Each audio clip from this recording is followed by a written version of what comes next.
Hey y'all, happy Sunday. Hope everything is going well for you and yours. This is the portion of the show where we let YouTube send out the notifications via social media, let folks know that the broadcast is getting ready to start. We'll sit here and we'll count down the next 2 minutes before I push that button and go live. If you happen to be watching this on replay, go ahead and scrub past this graphic until you see my smiling face. If you have any questions and you're joining us today in the live chat, feel free to go ahead and add those questions to the live chat now, and we'll get to them in due course during this live Q&A session. So, sit back, relax, grab a beverage, and we'll get going in about 30 seconds.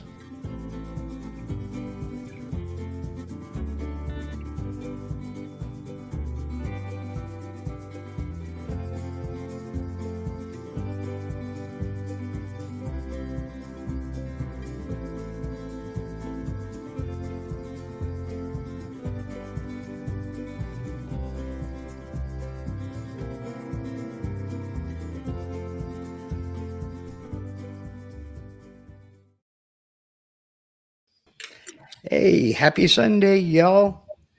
Hope everybody's doing all right, getting good grades, future so bright, gotta wear shades. For those of you who recall the old Timbuk 3 song, all six of us. Joined today for a very special episode by Shane Peters of Shane's Hardwood LLC and Rob Sandstrom of Generations Custom Creations. For some reason, I want to mess that up. Did I get it right? That's right. All right. Perfect. I've been looking forward to this episode for months. So thank you both for joining me. You're welcome, really Mark. Appreciate it. Glad to be here. All right. See, I was first turned on to Shane's work at the 2021 Vectric user group meeting. And I just sat here blown away by the quality of the stuff that you're doing, Shane. Well, thanks so much. I mean, it would just literally, I was like, whoa, are you kidding me? I have that reaction sometimes. Like, how did I do that? Isn't that great? I love it. I mean, I've been doing this for a little bit, but I turn on the machine, I fire it up and hit cycle start in Mach 3, and I turn into a 5-year-old. It's like, it's working, it's working, it's working. I don't think I'll ever lose that. Nope. But what I wanted to say was I think we all came away from that presentation with more questions than we even knew that we had. And it's kind of a funny thing. Almost as soon as that presentation was over, and before I gave my presentation, because I'm the bozo that had to follow you. People started emailing me and private messaging me and asking me questions in the live Q&A. And I'm like, you guys know what I know. I mean, this is the first time I've seen this too. So I figured I would try to get you guys here to see maybe if we could answer some of the questions that everybody has about this process. That sounds good. Yeah. So, Mark, it reminds me, it sounds similar to when I first met Shane. It's, what you said was thought of more questions than you could ask, because it's like, I didn't know what to ask till I saw that. And then I had so much, I didn't know how to ask it and get it all out. Oh. I first met Shane by him putting a YouTube video up of a barbecue board he put up. And it had this Sasquatch walking across the top of a mountaintop with a blue skyline and all this other stuff. And I didn't know he was close to me at the time. So like every curious person, I got a hold of Shane through instant messaging. He said, yeah, I'll talk to you. And he gave me his phone number. He told me it was Fullerton. I said, hey, I was raised right near there, so I know the area. after a little while talking and stuff, I called him up and I said, hey, would you mind if I actually came over and asked you a few questions? Like you said, I had more to ask and I wanted to actually see the board instead of just little bits of it. Yeah. And he says, oh, yeah, sure. Come on over. I'll share some insights with you. And this was over a year ago, going a year and a half, 2 years ago now, it seems like. He said, sure.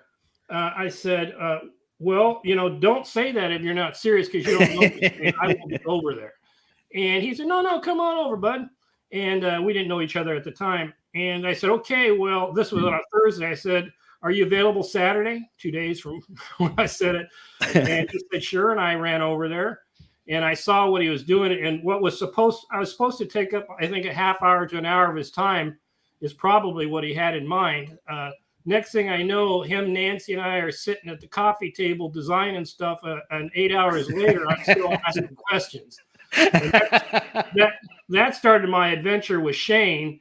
And of course, we got to be good friends from there. And so now I'm constantly asking him and always thinking, and what point I'm making is I'm always thinking of new questions to ask him. And so he's had to answer several of them from me. And I'm sure he'll be ready to answer several from others. And I can share my experience of applying some of those answers in the layman's terms when Shane starts talking at the 10,000 foot level and we're still at the 5. Well, and that's kind of why I asked you to come along, because you're still fairly new to this process, and Shane's a seasoned veteran. He's the expert, definitely. The artist, the man, the myth, the legend. Yeah. I'm setting you up so that you can't reach that level, just so I know that you're legend. Just so that we all know you're still human, Yeah. But believe me, on my Instagram, I love to when I finally get through a project and it turns out okay. Sometimes it's the third or fourth time I've had to redo it, but when I finally get it, I just post that stuff like, look at this, like I'm an epoxy guy. You guys, like this is just so easy. But the truth is, none of it's like that. And people who know me, the reason I do this is because the account started really small. People who know me know I'm not really like that. I just love to talk a big game, but I'm also very, very humble and honest. And I'm happy to tell people like today, you guys are gonna laugh. You guys are gonna know more about this software than I know for sure. I still am about 6 or 7 buttons deep into the VCarve Pro, and those are the only ones I need. Those are the only ones I touch. I don't know what anything else does. And that's perfectly fine. I don't think there is anybody. Well, maybe there are 2 or 3 people that I can think of that know what every single button in the software does, but those are the people that made it. So, right. I mean, I don't know. I know you've talked with Becky Jeremy, Shane. Yes, many times. She is an absolute wizard with the stuff. I know. So, I mean, I just sit there and watch her and it's like, how do you do that? How do you memorize? Then I remember, oh yeah, you made it. You should know it, but there's absolutely nothing wrong with knowing what you need to know to get the job done. And, if you don't need to know anything about 3D carving, why bother? Right. So that number one. So what I have, I see y'all over there with your questions in the chat, and we will get to them. I should preface all of this by saying that this was never meant to be a step-by-step tutorial. The purpose of this is more or less to ask and try to answer the questions that we all had when that presentation for the user group meeting ended. And so we will, you folks in the chat, yes, it is a live chat, and yes, I can see you, and we will get to your questions. But I tried to anticipate a few questions, the questions that I know that I had. So if you're ready to get into that, we can do so. No, you know what I need to do first? I'm sorry. Let me change lobsters and dance here. The right people will get that. I need to share a screen because I need to show some of Shane's work and some of Rob's work for folks who really don't know what we're talking about when we say an epoxy inlay. So if that's all right with you, I'll go ahead and do that. And maybe we can get some discussion here. So that means you will still be here. It's just that I'm going to, No, come on. That's what I need to do right there. And still need to share my screen. You are still here, guys. And I'm going to look at this photo here. Can you see this photo? Yes. Okay. I have sent this out a lot. I've used it in the thumbnail. I've used it in the promotions for this live stream. What is this? That is, I'm really bad at this too. I'm really bad at just knowing names. I mean, thankfully your name, Mark and Rob, is on the screen, so I won't forget that, but Sweet. I'm kidding. But I think it's called, I'm probably wrong, The Corpse Bride or something like that.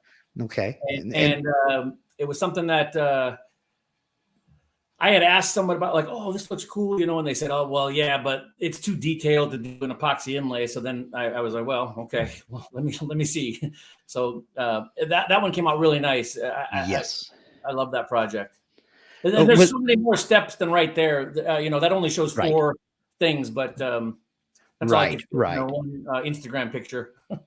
So was this for you or was this a commission? No, that was not for me. That was a commission for a friend of my daughter. Okay. All right. And there is the finished article right there. And that is just, I mean, that's absolutely amazing.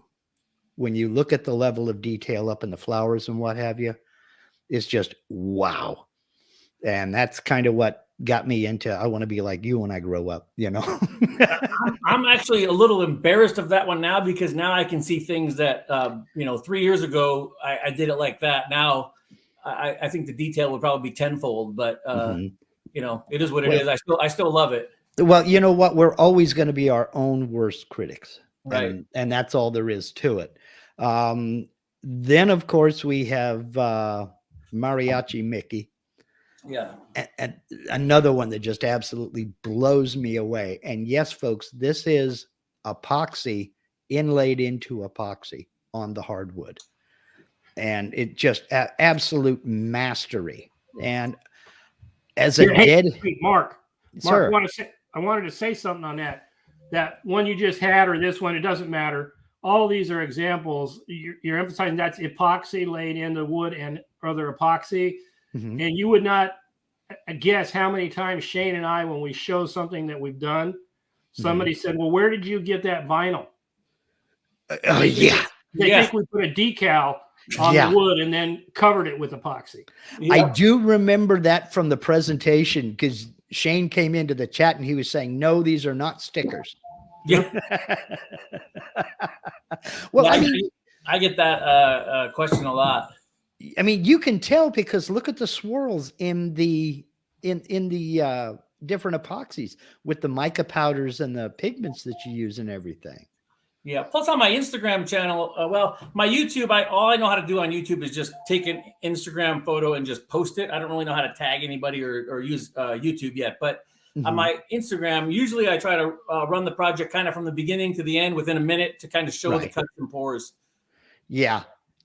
And I mean, as a Deadhead from, years back, my first concert was a Grateful Dead concert. I gotta have that. So we'll see what happens. And then of course the flags, that is gotta be pretty popular. And the work in progress here. When you look at something like this here, you're seeing the finished product, but then you're seeing the works in progress here. So I saw a question out in the chat that was asking, once you get set up for a cut, like you have your flag here, from all outward appearances, you don't dedicate the machine to that pour. Oh no, I have between 3 and 11 projects a day that come on and off of the machine. 1 cut and 1 pour per project per day. Okay. So Mark, hang on 1 second. I'm so sorry. Yes. That's quite all right. I'll get that. Okay. Thank you, baby. I love you. Okay. Hi, Nancy. Okay. So So basically, you can't take the time to dedicate your machine to one project. No. You have to be able to carve one, pour another, and then pull that off and do the next step on the next project. How do you, I mean, I can see we have clamps here and we have what looks like a right angle fixture here. So here's what I'll do. I'll explain it in Shane terms, which is going to be, kindergarten level. Then Rob can jump in and tell you guys exactly what I meant, if that sounds good to you guys. I'm going to assume everyone kind of knows that 4 years ago, I kind of stumbled upon this. I had never seen a CNC machine in real life. I had never touched epoxy in my life. I was just going to make cutting boards. And then this kind of whole thing just kind of snowballed once I came up with this thing in my head on how to get colors to touch colors in epoxy. So when I got the machine, it was like one of those, if you've ever seen those really expensive remote control helicopters that the dang control looks like an actual cockpit and they're, thousands of dollars. It was like me getting that, and all I knew how to do was turn the propellers on and tip it over on its side. So I couldn't even run the machine when I first got it. So once I figured out kind of what I wanted to do, I could never get my projects to go to the same spot. So I just decided, okay, I'm going to cut some pieces of wood. I'm going to screw them into the bed itself. I'll have the machine on the y-axis, with an end mill, and then on the x-axis with an end mill. Just hit both those rails so I know it's true, and then I'll put something in there that's perfectly square, that has a nice sharp tip, and then I'll get the 15-degree bit from Tools Today that I had, and I bring it over right to the corner, bring it down on that corner, and I hit XY00, and I just know that everything I put in there, lower left, that's the starting point, and I build all my projects from that XY00, which is the lower left corner. Right. So I never have a fear of moving things in and out of there because the Laguna products that thing is just so accurate. It's dead on. Yeah. Okay. So that was going to be one of my questions, was how do you ensure that you are, because you take a piece off and you put another project back on, you've already said you set your X, Y, and Z 0 from the bottom left corner.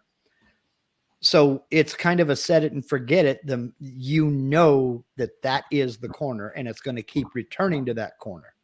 Yes. Correct? Okay. That's correct. So if you pull this flag off, for instance, and you go to put Mickey back on to do a surfacing pass, do you have to reset your X and Y 0, or you just leave it alone? I've only reset my X and Y 0 on my machine 3 times. Once with the Laguna IQ, then I sold that to get the 4x4. I set it there, and now I have the 5-foot by 10-foot Laguna machine, and I've set it once there. I should never have to reset it. Now, that being said, Laguna's handheld control has like 9 stations, and I really don't use any of the other ones except number 1. Right. But once in a while, I have a project where I'm thinking like, well, this wasn't built on this machine, so I know the XY0 is not true.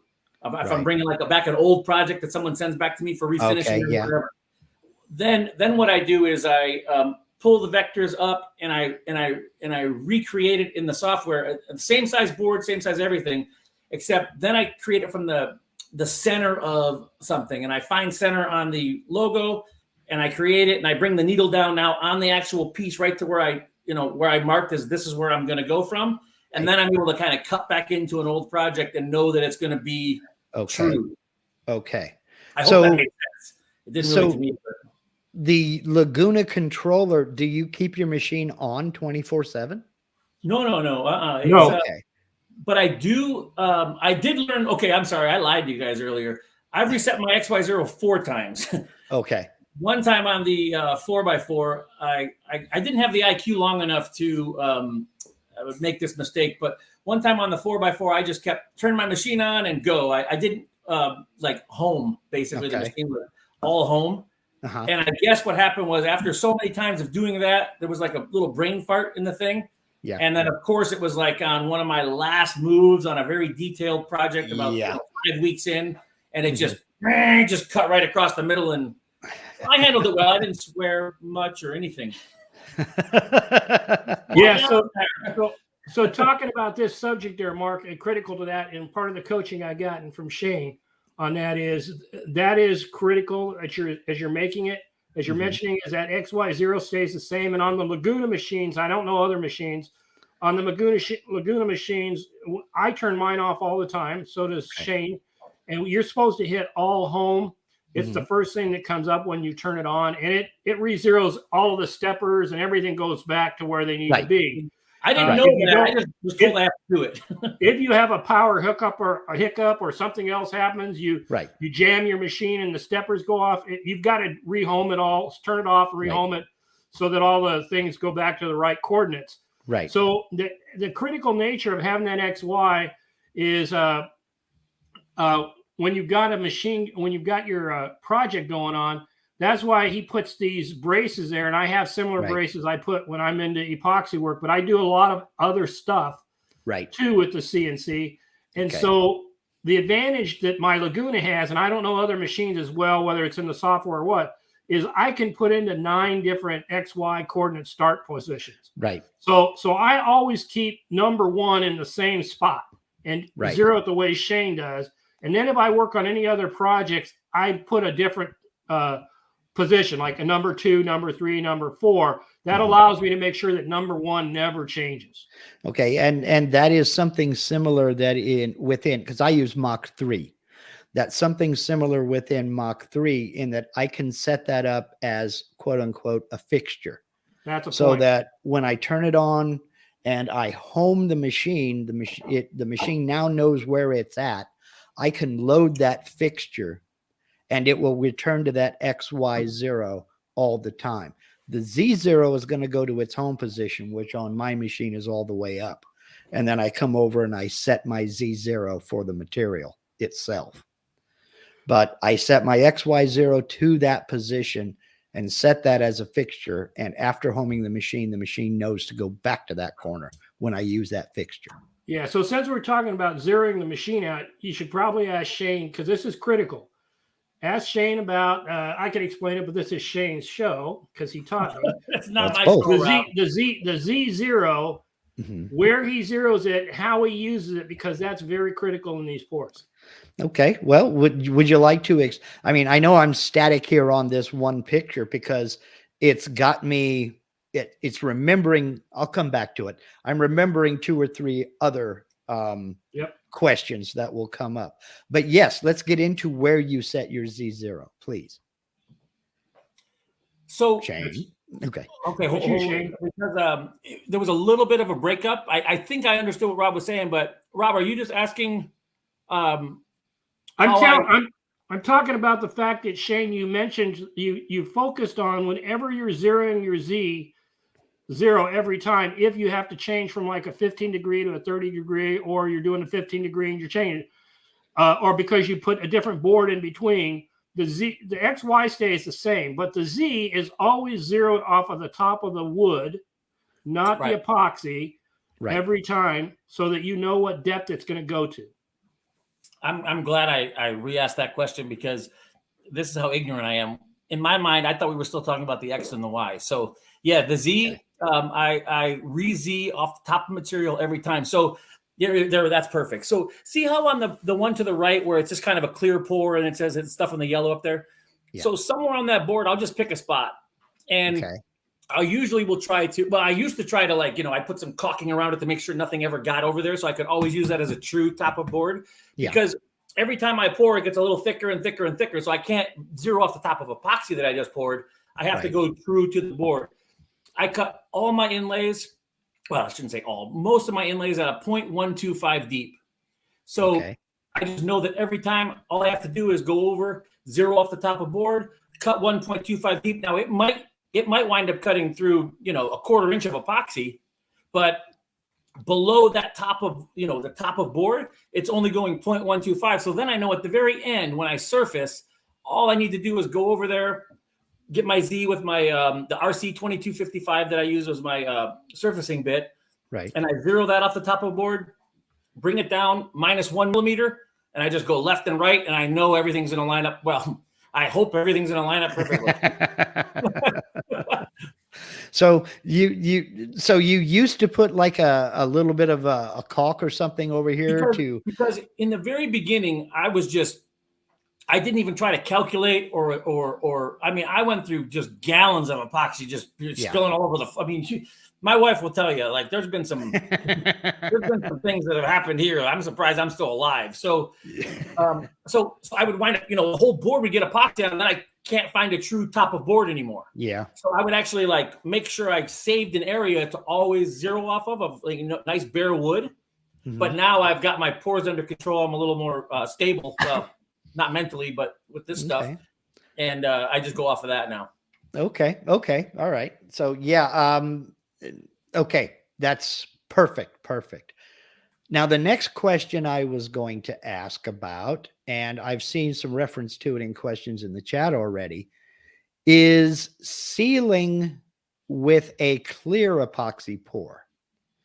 The question was asked in the chat, how do you keep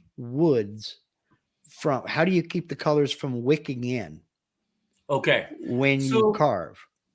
Using like mahogany or sapele and walnut, wenge, things like that, those a little bit darker woods, there's not as much of a concern unless you're using like a bright white or something like that. But maple, I mean, if you're ever going to use maple, I wouldn't care what color I'm pouring. I seal the hell out of that. So there's two ways that I do the clear pour. So that one there that you're looking at for the Smokin' Mahoney barbecue, which, by the way, it's not my favorite board, but it's my favorite video of my boards, just because of from the beginning to the end, just, all the steps it went through and stuff like that. So I love that you have that one on there.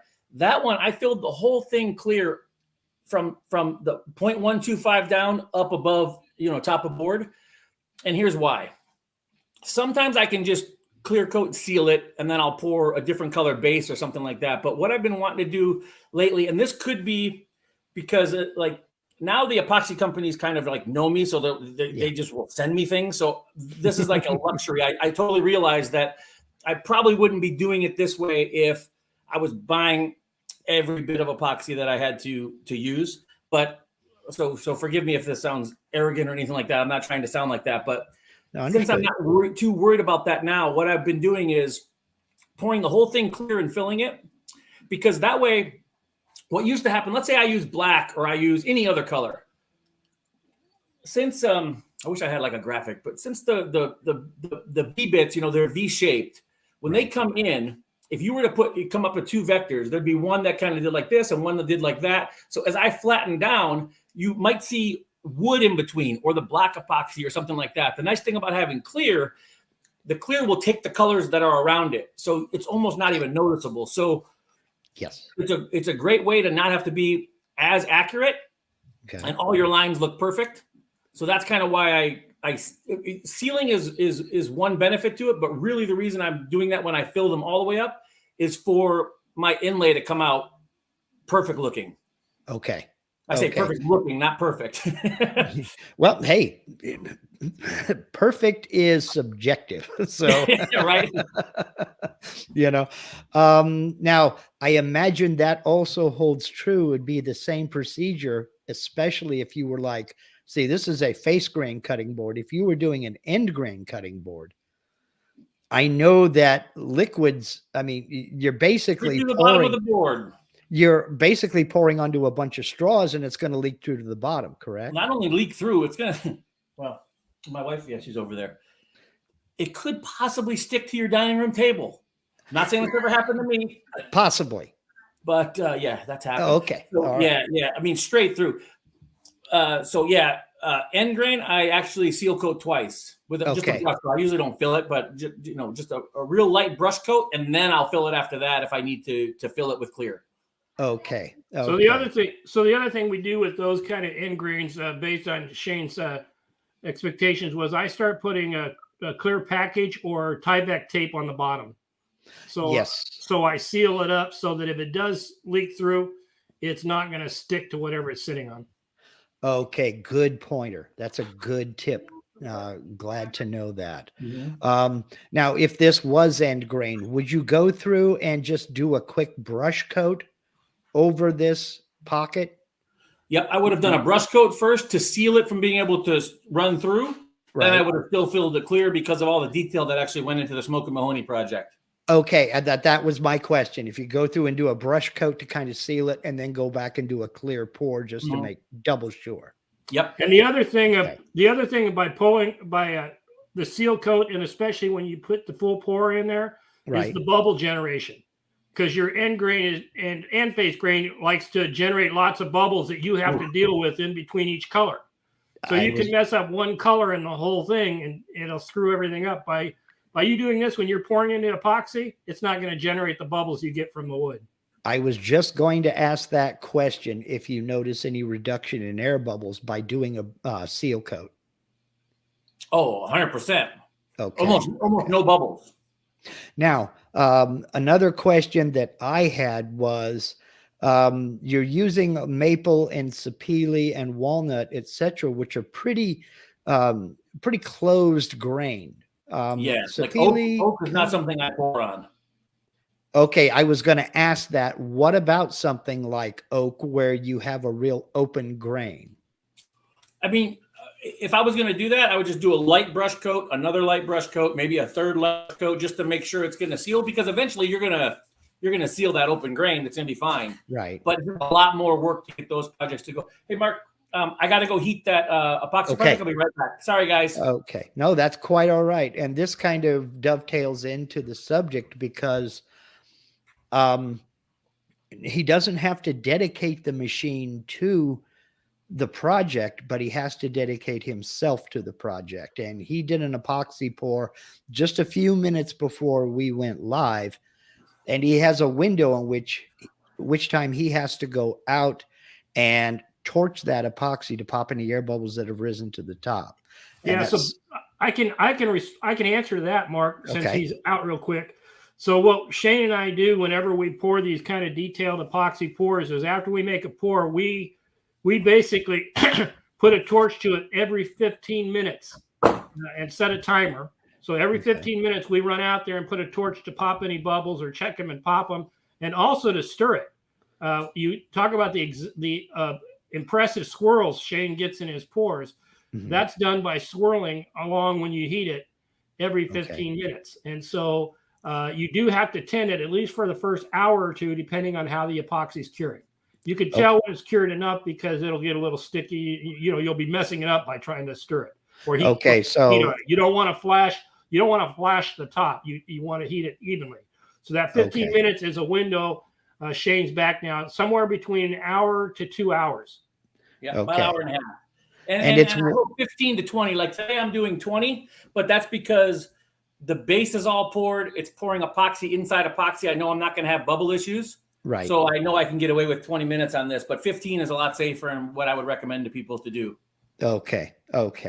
Now, another question I had, and then I'll move on to another photo here, and we'll get into some of your other stuff. If you look at Mickey here, we can see that it looks like this is pocketed out up here. Is that correct? That's actually, that whole project, if you watch the video on that one on my Instagram, that whole pour was a clear seal and then a black poured pocket all the way full. So then I cut into that with each individual color. And since there's a black line in between, let's say the white and the peach, it would cut the white. So I don't have to worry about breaking that really thin wall because it's only cutting one side. I'd cut the white, pour it, let that harden, come back in, cut the peach. And when I'm done and I flatten it, there's this really skinny black line in between that people think like, oh, how'd you cut that? And I was like, well, I didn't have to. I just worked the project around to where it kind of benefited me to make it easier. If that makes any sense. It does make sense. It makes perfect sense. You got to have support there to keep it from chipping out or just breaking and flying across the shop. So my question is, so this was not another pocket that was cut into the black here? No, I can't really see that photo too well, but yeah, there is a pocket cut into that at one point. But first, the whole silhouette was poured black, and then I think the hat had a real dark gray. So I probably cut that out and poured that there. Okay, yeah, that's what it is, Mark. There's a pocket because he's got a different shade. He goes into the minutest shades. So that was black, and then that's a shade of gray. Okay, so my question is this: when you said you cut the original pocket to 1/8 of an inch, 0.125. Then you did your clear. After that, you're not carving as deep for, say, the black, correct? Because you don't want to cut through that clear. Yeah, I cut everything. Okay, I see what you're saying. The initial pocket, sometimes I'll take off some, but I found that like even pouring the epoxy down, cutting it down 0.125, pouring clear, and then doing all my other cuts, I just leave them the same. And here's why. It does make sense that you think, hey, you got right down to the wood, but actually the epoxy didn't just sit right there at 0.125. It sunk in a bit, so it's still protected and not going to bubble. So no, I try not to change my cuts at all. I try to do everything from the project, either 0.125 or 0.1 if it's just a couple colors, or about the deepest I really ever go is I've gone a 1/4 inch, but there was no need for that. So about a 0.15 is about the deepest. But I found 0.125 is like a magic number. It just seems to work out really, really well. Yeah. Yeah. I know when I'm V carving for painting or something else, I just use 0.1, and that works very well for me. But I can see where you would need a full 1/8 of an inch for the epoxy, because there's got to be some grip. I was 1.5 millimeters or something like off of that. So I'm still at about a 0.1 when it's all said and done. Yes, exactly. Okay. Let me move on here to the Tools Today logo, which that just blew me away. That was so fun, and it was so great because it kind of got me on board. You see, early on when I first started, I would actually call companies like Tool Today or whoever and just like offer them like, hey, I'll do this thing at cost for you, or in trade for tools. And it was like, I would recommend anybody out there doing this kind of thing, just do that. It's going to cost you some money up front, but you get in with a few companies like this, and now look what happened. It's like, that company is so great. They'll send me whatever I need to have. And so you want to kind of get in with as many people as you can in the beginning, kind of eat some cost, and then it comes back to you tenfold for sure. That cost is an investment. I have anecdotal. I've done that myself. Now, Definitely. This was Sapele, correct? Yes. Yes. I love working Sapele. It's one of my favorites. Me too. It's beautiful. I mean, that stuff almost glows. That picture doesn't even do that project justice, but. Oh, no doubt. I mean, I know the chatoyance of Sapele. I imagine that just. It's like 3D when you look at it close. It's amazing. Yes. That's one of the reasons I love Sapele so much. Okay, let's jump on here. Now, not all of your carvings and inlays involve multiple colors. This was just a black, a black EGA, Eagle Globe and Anchor Marine Corps emblem. I'm trying to think who that was. Yeah, this is safe to say now. So my projects are all done based really on the customer's wallet. So that project there was not a budget that they had for much more than what you saw there. Right. So that's actually, the reason that project was done like that. But I mean, they still look great. And that's where, this is looking at stuff like that is where I started thinking like, how come every time I started doing like one color, I put a heart on a board in epoxy. You should have seen me 4 years ago. I was running around the house like I had just invented, sliced bread. People are looking at me like, are you nuts? Like I think a lot of people do that. So I found out, they're right. A lot of people do this. But there's always like that wood border in between their colors. So that's when I started thinking like, well, if I just, pocket out an area and pour it with an epoxy, now when I cut into that wood border will no longer be there, and I'll have the other color. So now I can have color to color.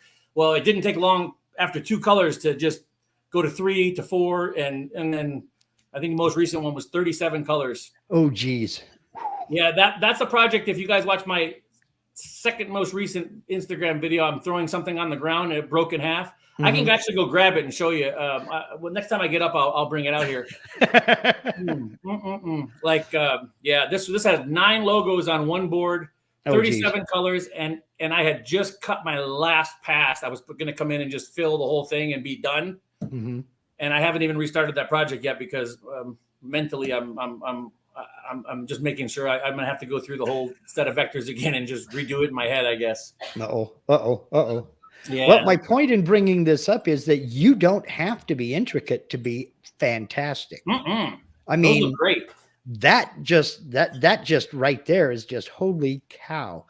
And Shane, I tell you, when I think about the amount of time I have spent going in and painting things like this, it just makes me mad. So my wife would agree with you because we do a lot where I'll cut something on the CNC and she does a lot of hand painting. Right. And man, she puts more time into these things than I ever did. Oh, I know. I cannot believe the work she goes through to do these things, and it's just nuts. Well, I tell you what, you better keep her happy because my son-in-law is an artist. I can't afford him. I can't afford to pay him to paint my piece. Yep. Because I will never get what I've got invested in. Yep. It. So I don't even and I'm so not artistic. I mean, I cannot draw a stick person. And learning how to, redo these vectors. I mean, that took me about a year to just get comfortable with even how to do it, I'm here to tell you, you do not have to be an artist to be able to use vectors. CNC does all the work. I just take the credit. I am proof of that. Yeah. Now I have some questions about text. Okay. Obviously there are some images in here, but when you're talking about text, you obviously use the text tools in the software and you load the fonts and what have you. Yes. But do you then convert those fonts to curves or do you just use the fonts as is? Yeah. So my good friend, Rob Sandstrom, who everyone can see right now, he just showed me how to, I've done this before. Like that project was months ago, but he just taught me, from what I know, about 3 days ago, how to do this again. So I must have been able to figure it out on here, how I did it. Mm-hmm. And now I know how to do it. I just did it again this morning for a different project. So that's my guy I go to. Like, I'm telling you. Okay. Yeah, his software experience and knowledge of that kind of stuff is invaluable. He thinks I'm helping him, and I think he's helping me. So that's why we make such a good partnership. Yeah. I mean, it sounds like a good partnership. It is. It's great. So in short, to answer your question from a software perspective, yes, these are always in curves, either when Shane gets the artwork from someone else, or if he gets it and he does it himself, then if he has to do something special with it, we convert it to curves. It doesn't have to be converted to curves, but if you want to put it on a bend or you want to do something else, which is how Shane and I got talking about this topic a few days ago, like he talked about. He was trying to do something special, but he was trying to bend it. I said, well, you can't bend it until you turn it back into text, Shane. So we had to turn it back into text and then convert it back to curves. Right. Hey, Mark, let me just say one thing, because I'm kind of like peeking over at the comments and stuff like that. And I'm not sure how long everyone has today. I'm still good for another 45 minutes or so it's not a problem. But just know this, guys, if you guys have Instagram, that's the best way to get a hold of me, Shane's Hardwood LLC. I can see all the questions about the colors, maintaining colors. How do you know how much epoxy to pour? All this stuff. I'm extremely happy to answer any questions anyone has. So if we don't, I'm sure we'll get to a lot of this today, but I just don't want anyone feeling like, oh, I asked some questions and now I'm not going to know. No, just reach out to me on Instagram. At some point, I'm going to see it, or the person who does my Instagram account will let me know to contact someone. And I'm happy to answer questions. And I don't hide anything. I'm happy to share every tip, trick, and secret. And, well, there's no secrets. Every tip, trick, and style that I use and exactly what I do and what I've learned from it, I'll share that with anybody. This is not some patented thing I'm trying to keep a monopoly on. I love seeing people branch into this. We're going to try to get to as many questions as possible. And I'm going to put you both on the spot, maybe have you back another time. That'd be great. For like a part 2 deep dive into this technique, because I'm chomping at the bit to do it myself. I've got to get my machine back together, but I'm chomping at the bit to do it myself. And thank you for riding shotgun on that, because I forgot to say, when I'm screen sharing like this, I cannot see the comments. Yeah. Oh, okay. Yeah. So, hey, I wanted to answer one of the comments real quick, since somebody does have a comment over there. Okay. And we're not going to answer that question. There's a comment from somebody that basically says, when you're, how do you determine the colors and so forth, something like that. Okay, I was going to get into that too. Yes. So go. I know what he's going to say. Yeah, he knows what I'm going to say. Shane is a color savant. He's like the Rain Man with colors. So I never can get the colors right. I will call Shane and I'll say, Shane, I need this color. He'll say, show me a picture, and he'll say, mix a little of this, mix a little of that, and do this. Don't put too much of that in.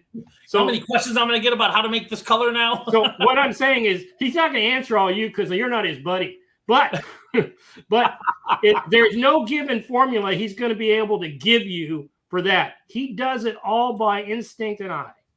Yeah, that's what I was going to say is like, if in the beginning, if I don't want to make this religious or anything at all, but if there's a guy and he hands out gifts, I would have liked to have been able to fly or see through women's clothes or be able to walk through walls. But for some reason, honey, I'm just kidding. Not women, only your clothes. But for some reason, the only thing that I've been able to do my whole life is take, the primary colors with some white and some black and look at a color and make whatever color someone needs. I just kind of know what to add to get there. And it's not like it's instant. There's a lot of times where I overshoot it and I have to come back or just start over. But for the most part, I don't know why or how I can do that kind of thing. It's just something I've always understood. Even though I'm not artistic, for some reason, colors like that have just always made sense to me with shading. A good eye for color is, that's a gift. Believe me. I knew a guy when I worked in a cabinet shop in Savannah, Georgia, who was exactly that way. And luckily he was in the finishing room. We had a couple of clients come in. She had a magazine that had a photo of a Gucci purse. And she wanted a maple cabinet set to match that color of that Gucci purse. And this guy went back to the finishing room, mixed up a few things, did a quick sample board of maple, took it in, and it matched it perfectly. And we got the job. And it took him all of 5 minutes. And it was like, are you kidding me? He says, yeah, I like colors. I'm like, yeah, well, nobody likes a smart aleck, Let me get into some of the questions here in the chat. And I didn't mean to ignore you guys. And I'm not ignoring Rob either. We have some pictures about board warp too. I've got a good tip for that when we're ready for that. Okay. All right. Let's go ahead and get into that. Aaron Weiss wants to know, are there any issues with board warp? Hell yes. I mean, you pour too much epoxy onto a piece of wood, I don't care what kind it is, it's going to want to warp. So I've dealt with this a lot of different ways, but I can tell you that the safest way to do this, and I know it's wasteful, build on 8/4 and then bring it back to the thickness at the end that you want. Once you flatten the top, you flip it over and you can just take off the bottom as much as you need to get the thickness that you need, and then you're nice and flat. But the 8/4 wood does not warp like anything less than that. I mean, even 1.25 when I try to do 6/4 wood, that stuff will warp if that initial pour is too big for sure. And there's other things you can do too. If you know you're going to be doing a thin project and you know it's going to be a big logo in the center, what I would recommend doing is cut about a 1/4 inch or maybe even a 0.3 deep and fill that whole thing with clear. Then when that hardens, take it back out to the machine, and when I set it on the bed, you can kind of feel that little wobble. Yeah. So then what I would do is underneath the right side and the left side, I put little, I think they're called handy shims or something like that. They sell them at the Austin Hardwood that I go to. There's red ones. Well, I just use basically the red and the white, sometimes the green, but there's 1/8 inch and 1/16 of an inch. And so I'll wedge up the sides so the board won't wiggle when the flattening is going across it. And I flatten it down. So now the epoxy, some area maybe in the middle might still be 0.3 deep, but on the edges it's still 0.125. And then I'll flip it over one time, I'll flatten it, and past that, you're not going to have any more warp because that big pour is hardened, and coming back and pouring like little pieces here and there, the wood's already done its thing. So that's one way around getting by that board warp for sure. Yes, there will be board warp because you have two different things going on. Number one, you're removing a big part of the center. You're removing a lot of surface area, which will make it want to cup for sure. Yeah. But then that's a byproduct of the epoxy curing process is it generates heat, and that's just going to exacerbate everything. One thing I've been doing too that's been helping on 4/4 wood, which they charge you for a 4/4, but you only get 3/4 out of it. But and this is a shameless plug for Odie's oil because I absolutely love that stuff. But I've been putting Odie's oil on the bottom of my boards now before I even start, just to kind of help with kind of fighting against the moisture and the stuff that's going to go on the top. But and I've noticed it actually does help, but it doesn't cure it. Okay. Okay. Okay. Yeah, I was going to ask if you have tried sealing it with like a poly or something like that, but I know you use Audie's oil just simply because you know it's food safe and everything you use is food safe. Right. And yes, folks, the epoxy is food safe after it's cured. Right.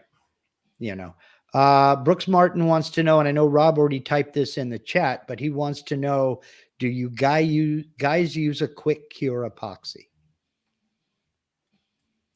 Go ahead, Rob. Not usually. We tried it for a while, but it cures. His was yours about deep pour. Two parts to Brooks' question. Do you use quick cure for deep pours? We don't use deep pour epoxy when we're doing these projects. These are all tabletop epoxies because they're always 1/8 of an inch or less. That's why he keeps going to 0.125 inches. So we use tabletop epoxy, number one. Number two, when we tried to use quick cure, what we found was the setup time, the way it sets up inside your pores is not even. So you start ending up with chunks, and also the generation of bubbles is worse. So we would find a lot more bubbles left over in our artwork that we'd now have to recarve and do all over. So we weren't really saving the time. So we typically do not use it unless there's one small area or something that's just critical we need to get done real fast. But so I have it in here, but I very, very rarely use it. I tried it, and it ended up causing more rework than it was worth. Okay, so you both use West System, correct? No, I use Upstart epoxy because that's how I started, and I still have it left, and I don't do the numbers pours Shane does. But I'll switch over to West Systems likely after I run out of my Upstart. Okay. My Upstart epoxy does a good job, but it takes a day to cure. It's a day between each pour. Okay.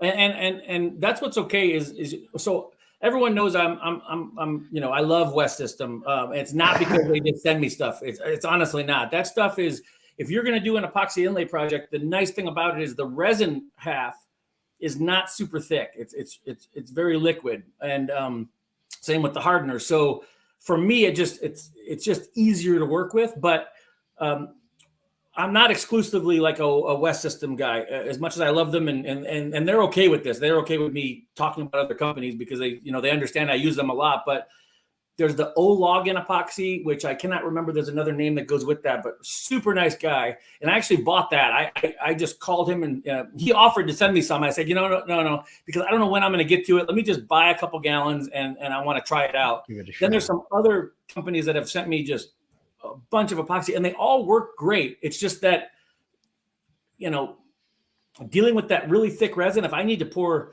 40 ounces of epoxy, I mean, and I put everything in these containers with this spout. Mm-hmm. That it took me 25 minutes one time to get like 18 ounces of the resin. Wow. So, wow. Yeah, I like West System just because the resin is the resin part is a little bit thinner. But that being said, if you just have a couple gallons and you're just going 50-50, it's real easy just to kind of dump it in there, and they all work really, really well. That Upstart epoxy. What's that? That Upstart epoxy does good work. Upstart epoxy I've used. I love it. Ultra Clear. I did a big river table over at Laguna's shop for a client up in Crestline, California. It was actually a 3-piece. We used that was deep pour, Shane. Yeah, that was deep pour. That was Ultra Clear, and then over the top, I used their regular over the top for all my flood coats. Okay. And then there's a couple other epoxy companies I want to make sure I mention is Ice Epoxy. I'm looking forward to using their stuff. They sent me a while back. It's in there. It's got a project tied to it that I just haven't been able to get to yet. And then, like I said, O-Login is really good as well. Okay. Let's see here. Fred Floyd wants to know, do you degas the epoxy? I've wanted to. I see my friend Jake Thompson. He does like a lot of turning now and things like that. He has like this, I don't even know what it is. It's almost like a big crock pot or something like that. He puts his stuff in and seals it, and then it gets the bubbles out somehow. Yeah. I don't understand any of that stuff. So I don't do that, but I'm not saying that sounds great. Well, it's hard to do that on a 24 by 36 cutting board. Right. So, I mean, that's a pressure pot. And basically what it does is it forces the bubbles up and out or compresses the bubbles to the point you can't see them while the epoxy cures. Let's see. I am trying to get up to some of the older questions because I'm still down here on the bottom. Okay, let me jump into the big question everybody was asking me. And that was when you were doing your presentation, Shane, you said something about having to overlap vectors. Now, I talked to you about this before. Common question. What do you mean by overlapping the vectors? Okay. Guys, if I knew how to use YouTube better, I would love to put out a video. In fact, I've got a lot of the video already. I just need to be able to put it together to kind of show you exactly what I mean, but I can't share the screen. But if where's your paper, Shane, that you can draw on and hold up to the camera? Okay. Let me load up a file here because I kind of played with one a little bit, and I'm waiting for this.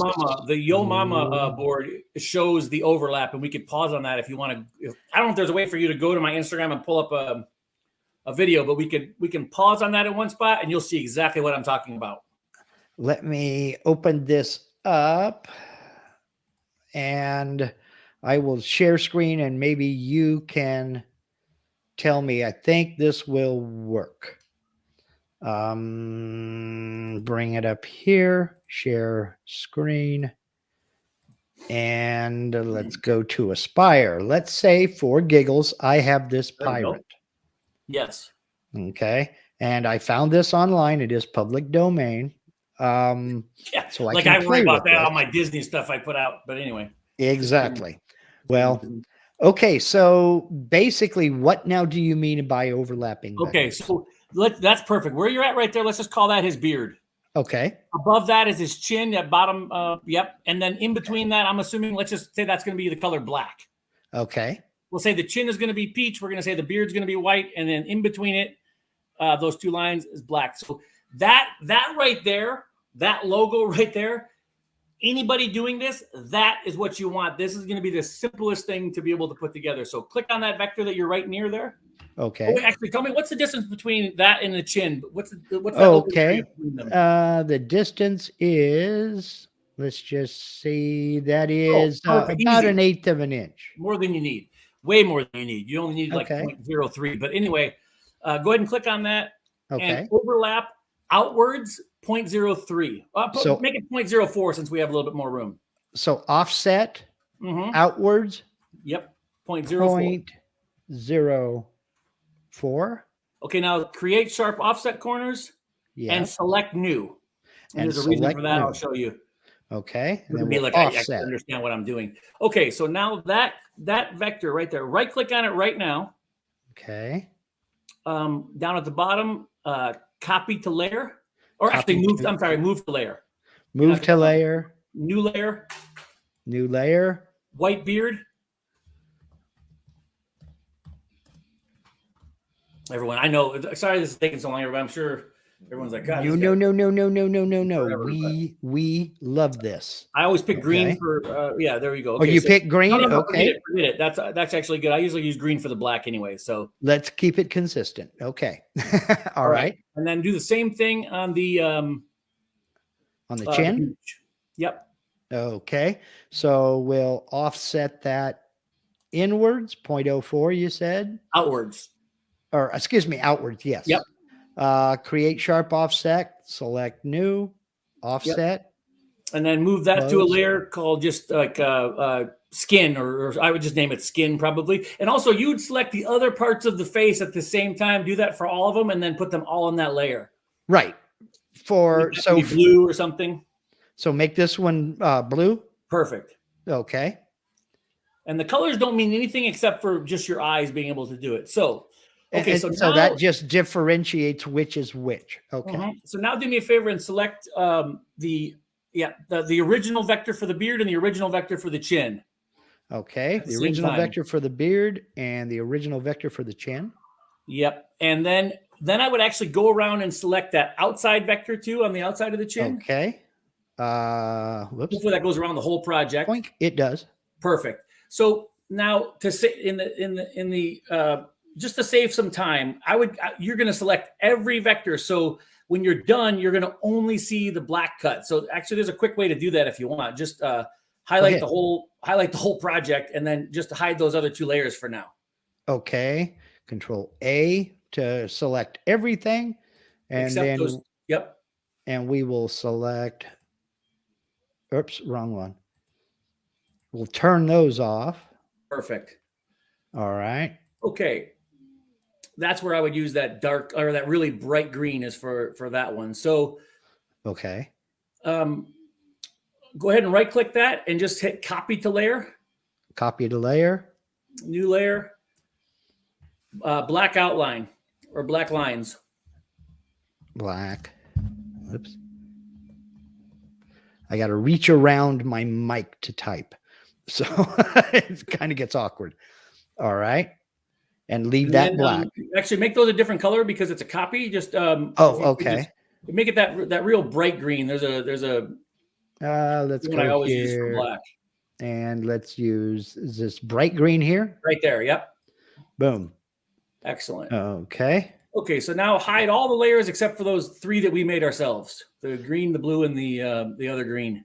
Okay, I have. All right, so let's make black lines the active layer. Shut that off, and then we have the skin, and we have the white beard.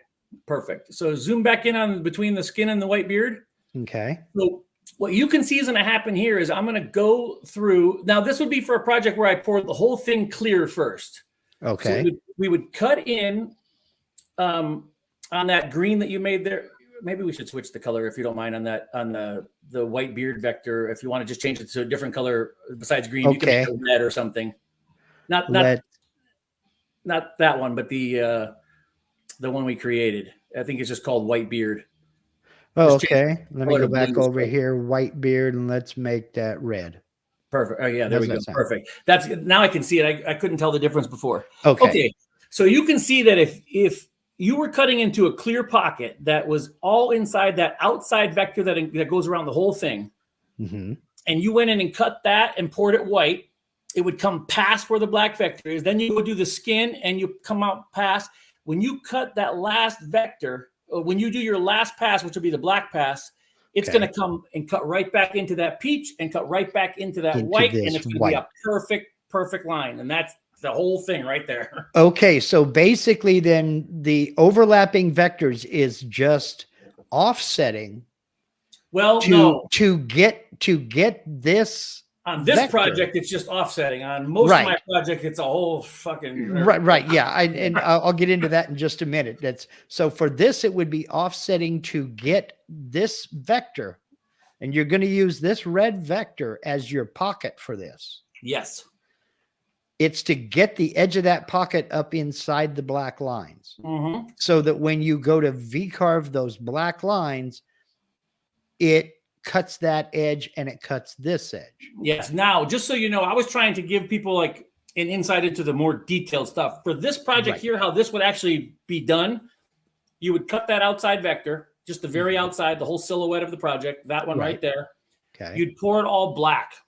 Okay. Well, first you'd clear coat it, then you'd pour it all black. Then all you're going to do, then what you would do is you would just cut. You wouldn't even need to overlap vectors for this. That's why it's so nice. That's why I said this is the kind of project you want, because there's no overlapping needed for this. Okay. You just pour the whole silhouette black, and then you come back in color by color, only cutting one color at a time so they don't touch and run into each other, but right on the line, and then you're done. When you flatten, it's done. Okay. It's in the other ones that don't have that nice black line between all your colors. That's where it gets kind of crazy. Let me bring up the color photo of I should be, you'd think I'd be set up. Oh gosh, I just wish people would pay me to do that. That is nice. That's an epoxy inlay person's dream right there. Very, very easy. I like it. Okay. So, but now I can wrap my head around overlapping vectors now. What you're talking about is overlapping like the peach color for this beard or for this chin into your black line. Or that there vice versa. Or overlapping your black line into these colors here. Yep. Okay. Or if you didn't have a black line, Mark, you had two colors intersecting. Like you didn't have a black outline around everything. You have, and this is why Shane was talking about, it gets pretty darn complex sometimes. Like this beard area right here. Yeah, you'd want to overlap slightly in how those vectors are poured, and you have to figure out which one you're going to overlap with the other. Well, you actually already have that perfect. You're going to pour that whole thing peach. Then you just kind of come back in and cut the that other color into the peach and re-pour it right over. And the same thing up here. Okay. Yep. He would pour the, well, let me not speak for Shane, but what I would have done, and then I would have asked Shane if that's right. I would have poured that whole face and that whole neckline and those the arms. They would have all been peach. And I know I'm going to waste a little epoxy because where the beard is and where the mustache is and the eyebrows and all that, well, they're not going to be peach. So I'm just recarving out epoxy. But the cleanliness of those lines is going to be much better. Sometimes the final product is the most important portion of this. It's a waste of epoxy. You're 100% right about that. But is it worth that $2 worth of epoxy that you're carving away to lose a $600-700 board? You know, and the other thing is, I'll point out that if people are worried about the cost of the epoxy or the effort or time in doing this, Shane's not going to be their mentor because Shane is going for the end result perfection of what that picture looks like. So he's going to go after that regardless of how much waste is involved in the epoxy. Believe me, my customers, I let them know right up front, like, this isn't cheap. This isn't my main job, so I don't need you to order, and this is going to be expensive. And then I still don't have anyone that'll say no. I'm trying to slow down a bit, but it just keeps getting busier. So yeah, they're paying for that that stuff. So it's like you have to make it look that way. Yes. If I was just going to charge $150 for a board or something like that, I probably would be a lot quicker at it and not worry so much about all that detail. Well, yeah, but you're looking at also, because I think you presented for, what was it, Rob? Your group there in San Diego. Yeah, San Diego Fine Woodworkers Association. You both did a video presentation for them, which was excellent. And I think Rob did. Or did I do it? No, you didn't. No. Yeah. Everybody's frozen except me. Yeah, no. You did it, Shane. I put the presentation together, and then you did all the talking stuff because you were the smart. You were like the Ben and Jerry, the ventriloquist. I missed the last 10 seconds. You talked it. It's on video. I got proof. Oh yeah, and in fact, with your permission, Rob, I'll put a link to that video down in the description of this video as soon as we're done live. I'll have to go back and find it. But it is a very, very good discussion. And Rob did an entire presentation on setting up. We're talking feeds, speeds, the whole thing. I know people are going to ask about feeds and speeds to both carve and to when you're carving into the epoxy and when you go to flatten the board afterwards. I hesitate to get into those kinds of discussions because every machine is different. I know for a fact my machine's not capable of running as fast as yours is, and it's not capable of running as deep at that feed rate as yours does. But I will ask is when you compare carving out the wood in your initial pocket, then go back and carve epoxy, are the feeds and speeds at least similar? Or do you have to speed up or slow down, or are they about the same as cutting hard? I better let Rob answer this one because I still just, I have 4 tools that I use, and whatever setting came with the machine on those is what I use for no matter what I'm cutting. And then I just adjust my speed on the handheld if I need to slow it down at all. Okay. I don't know anything about where I'm supposed to be. He said something about chip load one time, and my eyes just kind of rolled back. So generally we keep the feeds and speeds about the same, but there's a lot of experience in looking at it by eye. Shane does a lot of because he doesn't mess around in the software as he said. Whatever the software defaults to, he'll be using. So if he thinks that's too fast when he's carving something in the epoxy, he just uses it like you guys would do in your controller. He just slows it down on the fly. Okay. And then he watches how it's cutting. And if he's getting the right curls out of the resin and everything looks good, he's happy with it. He's also, we both have broken enough of those 15-degree bits and 30-degree bits that it gets costly if you start pushing it. So we're very, again, it takes a long time to do these because we're very cautious with our feeds and speeds. Even though we can go faster, in some cases, we'll slow it down. Well, let me interject here now by saying that full disclaimer, I have not done this process. I have not cut epoxy yet. But I have to say that if you're turned off by the price of some of these tools, maybe this isn't the process for you. That's true. And this is not a fast project. Oh, no.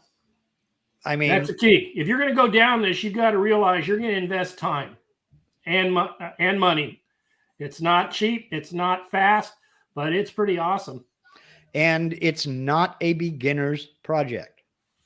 You need to be comfortable with your machine. You need to know what your machine is capable of doing. And you need to know its capability as well as your own. This is kind of like getting your driver's license Tuesday and attempting to set the land speed record that Friday. You can't learn to drive something like that fast. I mean, you got to kind of work with it and at least know your machine. It also takes a lot of time because you are at the mercy of the resin, and there's nothing really you can do to change that. And you've spent a couple of weeks working on a single board, haven't you, Shane? Oh, I've had a project, the project that I broke in half that I'll grab. I'm going to go heat right now so I can grab it. But I was already 6 or 7 weeks into that project. It was just about to finish. That's what I'm saying. He spent over a month on some boards because when you figure that he's got how many pours did you say, up to 37? That was 37 colors. So when you do that, if you figure there's a day between each pour. Yeah. Yeah. Yeah. So this is nothing that's going to be, when your client comes and says, my sister's birthday is Saturday, I mean, about the best thing you can do is say, well, wish her happy birthday for me because I can't look at my Instagram. It's very clear on the end of my bio. It says, no deadlines. I make you wait. That's it. I make you wait, but really it's just like, I make it, you wait for it. There's no way to rush this. And there's so many times I get through 5 or 6 weeks and someone thinks I'm sending something in the next 3 or 4 days, and then I start over. Yep, that's not happening. Yeah. Okay, now Russell Faraday has a question here. When you're cutting in the epoxy, do you run the V-bit or the clearance bit first? I always run my V-bits first. Always run my V-bits first. Because it eliminates the possibility of tear out. I do the same thing for the exact same reason. Exact same thing for the exact same reason. Rocktoon wants to know, can you talk about making sure your pour is level? Oh, yeah. I mean, that I could take the laptop in there and show you, I guess, but there's several levels on my table. Everything needs to be level. Yeah. My wife will tell you that there's been times where I didn't make sure things were level, and one time I was going to fill that bucket. Remember I told you it took forever to fill the epoxy? Yeah. Well, I turned it on and thought like, okay, I got at least 10 minutes. Well, 90 minutes later, I remembered that I had turned that spigot on, and when I went in there, the floor was just covered in resin. Oh no! Oh no! And I actually have video, but I haven't posted it. But I pretty much cameras in most of my rooms, but there's video of me like going in there, finding it, and then having to clean it up. I mean, it took forever. I bet. What was the solvent you used? I use acetone. 3 or 4 things. Yeah, acetone, mineral spray. Okay. Just trying to break it down to get back down to the wood. Yeah. Actually, he just let it harden so he could walk on it. Yeah. Like an ice rink in there. some people just don't get it. It's like, look, this is a custom thing. People pay extra for this, you know? Right. So you brought up a thing about, Mark, you brought up the thing about level. The other important I'm thing going to go really quick, okay? Okay. The other thing I think to bring up is Shane kind of mentioned it. He's running into a room, right? He doesn't do this just out in his garage, all right? His pours. Right. He's got a special room that he's set up for resin pours. He's got another room he set up. Him and his wife, the kids are all gone, so they've set up a couple rooms of their house. One for finishing his boards, and he's got another one for his resin. And so he keeps that temperature controlled somewhat.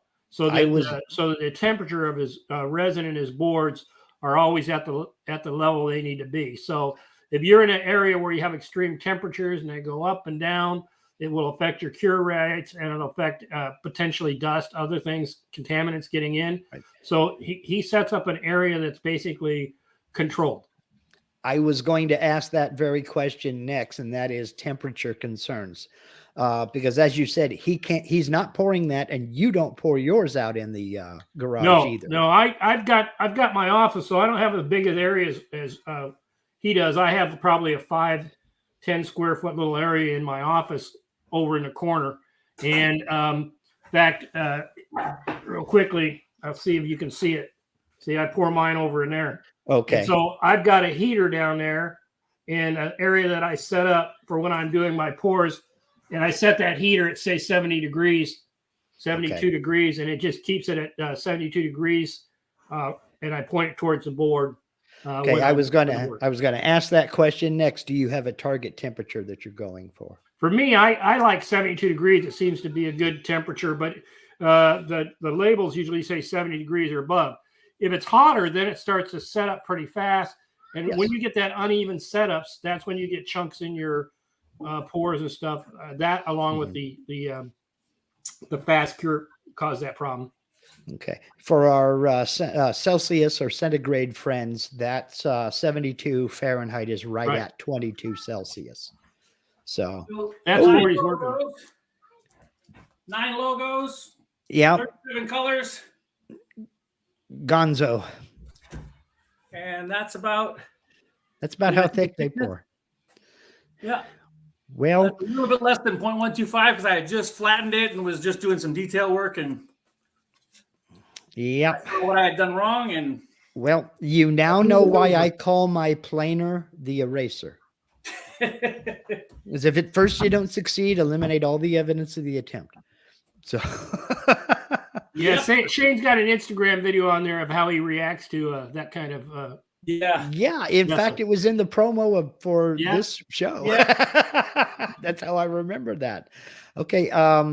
See, Michael Stapleton wants to know, can clamping the corners help prevent warping? Well, it won't help prevent warping, but it will let you get through the whole project and make sure that all your cuts are actually, to the correct depth. But the problem with that is figuring out a way to, hopefully your project's thick, because you still have to flatten. And if you can't have a something on top of the board holding it down if you want to truly flatten, because then you're going to hit the clamp. Right. So it does help if you're doing something like that, but hopefully you're carving deep enough to be able to flatten through that warp, if that makes any sense. Well, yeah. So if you have I don't know whether you have that that blue line flag that I did all epoxy, Mark. I don't know whether I sent it to you or not. No, not the blue line flag. I don't have a picture of that. I sent you the Marine Corps flag with the hardwoods. Yeah. But I thought I sent you the blue line, but I probably didn't. Anyway, the blue line flag is one like you just saw Shane's earlier, where it's all epoxy. It didn't start out that way, but that's how it ended up.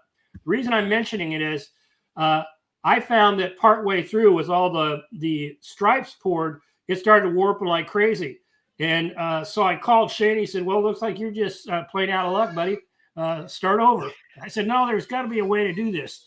And so I clamped all the corners similar to what this gentleman or lady just asked. And that allowed it to do what Shane was talking about. It allowed me to finish the project with all the pores.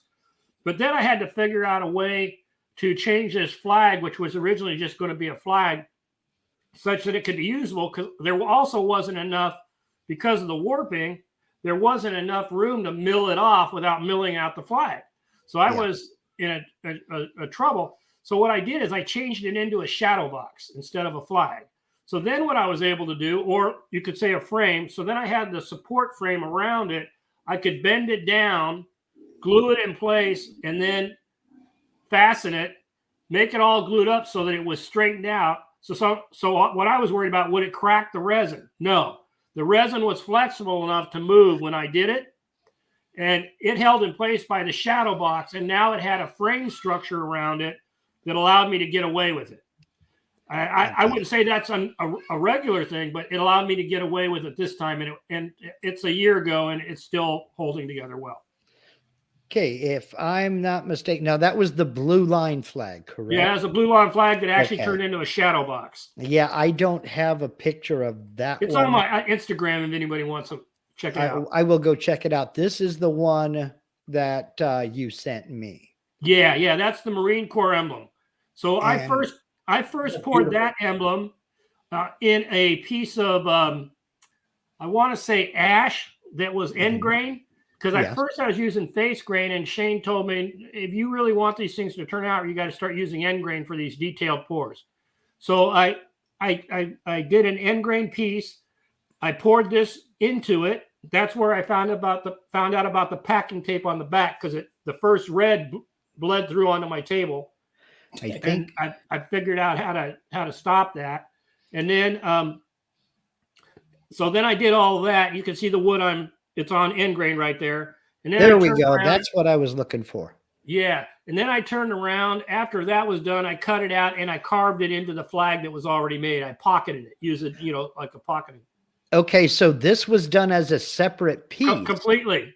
And then you pocketed into the flag itself and dropped this in and glued it in.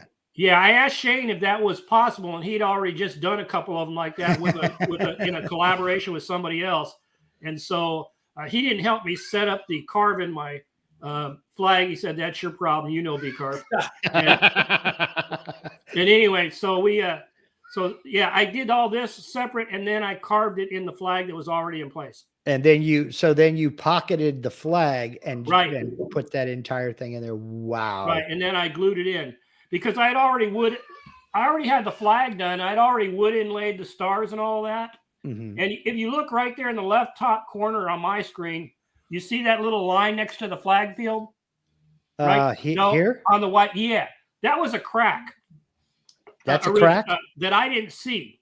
On the other side of the union. So when I went to send that to the client, I said, I'm not going to send you some with a crack unless you know it. I said, would you accept the flag that way with a discount, or do you want me to make you another one? And the person said, make me another one. So, so I did. And then I had this available, and Shane was helping me with these epoxy pours. So I said, well, I want to do a Marine Corps logo. And I did this one and gave it to a neighbor, just gave it to her because she was a retired Marine. So it worked out really well. So I already had the flag. Mm-hmm. So I was working on the epoxy part, and then we put the two together. If you wouldn't have told me that this was a separate piece, I'd have never known it. I would have never known that. Now, is this an ash border? It sure is, isn't it? No, that's no. Oh, you're talking about the little. Yeah, you can barely see it. It's carved in a couple places. You'd have to be really looking. Yeah. Yeah, and that is Purple Heart and maple. No, that's bloodwood. That's bloodwood and maple. Bloodwood and maple. Okay. The flag field is walnut and maple. Okay. I make other flags out of sapele and ash for like an antique look. Yeah. Well, this was, I just hadn't gotten to your photos yet, Rob, but no, that's okay. I definitely wanted to bring them to folks' attention because, I mean, you don't have a lot of your stuff online, but just some as I think about it. I'm not as good with that online stuff as Shane is. He's really good at that. I don't know about that. The stuff that you're putting out looks very, very good. I mean, I just wish there was more of it. But then again, I don't have the prolific online presence he does with putting it out. Yes. This was my very first epoxy inlay that Shane helped me with. He sent me the the logo. And then he's the one that told me how to pour it. And you'll see a couple things wrong with this that Shane helped me later. And that's what I was going to ask you about, and why I brought this photo up, because I did see somebody have a question in the comments asking, what additives do you use for your pigments and your sparkle and all of that? That Denver logo, I remember when he did it, I thought to myself, well, that looks exactly like where I learned, okay, I got to use a little bit of liquid, the white liquid or whatever color liquid, a couple drops of that along with the powder to really make it that color. Because sometimes those powders, you know, they sink or whatever, and I don't really even know the word. They look a little more translucent, I guess. Yeah. But if you put a couple drops of, I use epoxy colors and powders mostly, but honestly, so many of those colors and powders they're all great. So it doesn't really matter who you use. Yeah. So if I go through this for lessons learned, first one is the color. Remember, I poured everything blue on this one first, and then I poured these other colors. Remember we were talking about for Shane's way of pouring? So I poured everything blue, and then I poured the white and the orange. And there's also supposed to be orange in the eye, which you can barely see. You can just barely pick it out right and so there's an example of where I didn't go deep enough with my initial carve on the Vector. So when I milled it, all of a sudden it disappeared on me. So I didn't actually carve deep enough. So my Z0 was off. The colors, I needed to add some more epoxy, some more opaque color to it. I have a question about that. Put a mica powder in it, and so it bled through to the blue. So that's why you see the blue tint behind it. I have a question about that. Yeah, similar with the orange. Okay. So this white here is the epoxy, obviously, with just the powdered pigments and mica powder. Right. Okay. So that's why it looks a little translucent. Yep. Okay. So what you're saying is, along with the dry colorants, be it a mica powder or whatever, to add some of the liquid colorant as well to tint the epoxy and not just suspend in the epoxy. Yeah, just like a drop or so. It depends on how much you're mixing, but that's a common practice is to use both. Both. Okay. And it's the same. And you did the same with the blue and the orange, correct? Yeah, that's why they're all kind of translucent. Okay. Hey, Mark, Rob, and everyone, I've got like 10 minutes left. This weekend is my wife's birthday weekend. So we're going to be, I got about 10 minutes left, but I want everyone to know, if you want, I've seen a couple questions. I can kind of answer them a little bit quick, but okay, go ahead. I'll be back on with you as many times as you want to do it. And then also if you get a hold of me through my Instagram, you want to ask questions, I'm happy to answer that stuff. So I hope everyone will forgive me for bouncing out of here in about 10 minutes. No, that's quite all right. I was going to try to wrap this up by 2:30 Pacific, which is about 2 minutes from now. But if we have a quick one here. I see T. Bunton asked why end grain only. Early on, I learned that when because I do wood inlays as well. Just I don't really post many of those because everyone just wants to see my epoxy work. But that's more for like if you're going to carve some fine detail and you're going to put wood into that and not epoxy, you want to use an end grain board like what's that guy? Broinwood. That guy is just amazing. Broinwood, yes. Yeah. And 2 Acres Woodwork, Andy Johnson. Oh man, Andy's a friend of mine. Just amazing inlay artist, like wood on wood, different colors, things like that is really good. So, honestly, for epoxy inlays, it's not going to matter whether you use end grain or face grain because, like when I'm pouring my pocket clear first, and you're cutting into, I love to cut back into epoxy because there's nothing better. It's better than cutting into wood because it's just so perfect. So kind of forget the end grain only. I'm sorry I didn't clear that up earlier. Okay. Paint mix into epoxy. I've never tried that. I don't know if that would work. Andy, that's going to depend upon the epoxy manufacturer. I do know that Stone Coat Countertops, the epoxy supplier, is about 20 miles from me. And I have had the good fortune of going up and talking to these folks. And they have told me that every epoxy is a little bit different. And the people to ask questions like this are the epoxy manufacturer because they know their product. They know what'll work, what won't work. There are some epoxies that you can use Rust-Oleum paint. Other epoxies will give you a real bad reaction if you try that. So talk to the epoxy manufacturer. I know that we didn't get to everybody's question, and I apologize for that. I would like to have the both of you back, both together and separately, if you don't mind, because this was not only eye-opening to me, it was kind of proof that this is something that's going to take a lot of time to dedicate yourself to each project, and a little bit of time to learn the ins and outs, because there's going to be some trial and error. Am I right? Oh, still. I just had some trial and error last night. Understatement. Yeah. So maybe a pointer would be to get on your local Craigslist, get on the free section, and find a bunch of free wood that you can afford to throw in the scrap heap and start practicing. Yeah. Yeah. I get a lot of my project wood from Craigslist free section. So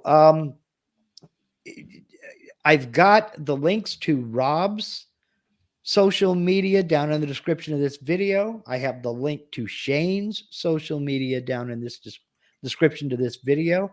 I will look up the presentation that Shane and Rob did for the woodworking group and put a link to that in the description. I can't remember the acronym wrong. I'm sorry. That's all right. SDFWA, San Diego Fine Woodworkers Association. Okay, SDFWA. And I just forgot it. Right. So I don't know what's going to be on next week, guys. I want to thank you very, very much for joining us. I'm available next week.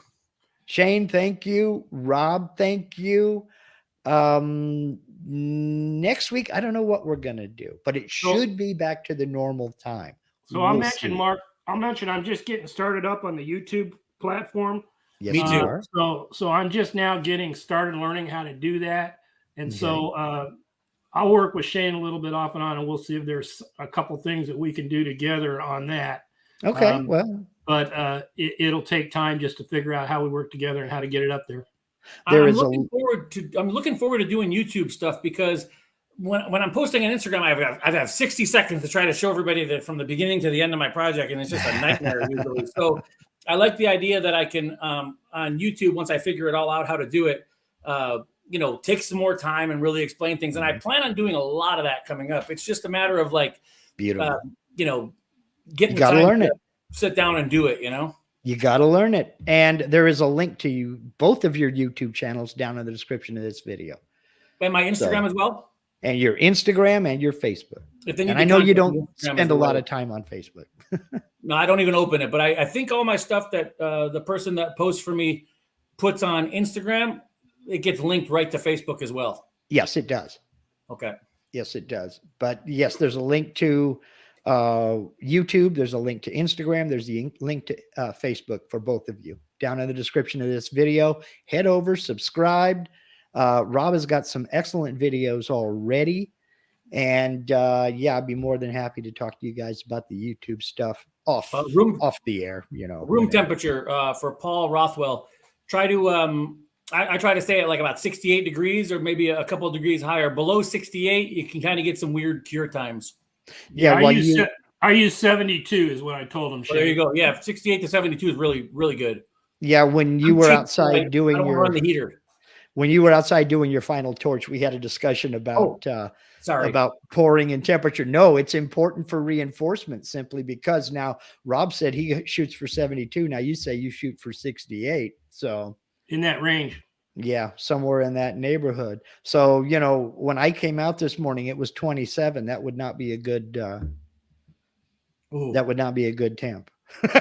Yeah. And that's why we talked about, Shane and I both have a separate room where we have heaters in there and we control it. Mm-hmm. Okay.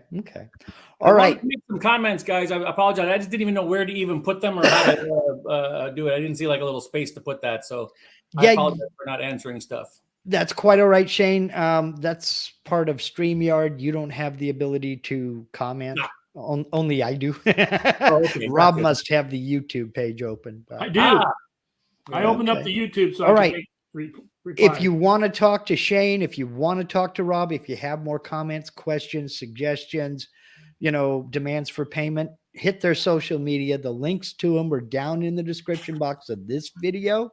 I want to thank everybody for joining us this week. I will have them back. And